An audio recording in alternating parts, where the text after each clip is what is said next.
How to transfer money from Visa gift card to PayPal. The very first thing you want to do is to head over to your application PayPal. Enter your login credentials and then sign into your account.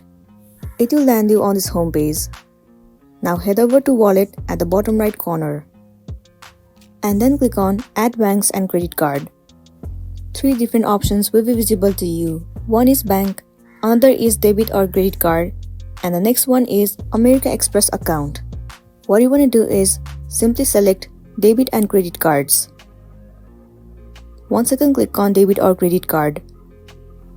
Now in this section, what you want to do is simply enter the card number of a Visa gift card. Or you can even scan your card by tapping on scan your card. So once you have entered your card number, what you want to do is you have to enter other details of your card. And then click on save.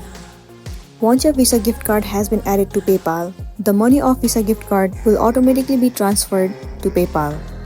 And then you'll be good to go. So that's it, and this is simply how you can transfer money from Visa gift card to PayPal. I really hope this video is going to be helpful for you. If it does, please make sure to like and subscribe to our channel. And thank you for watching it till the end.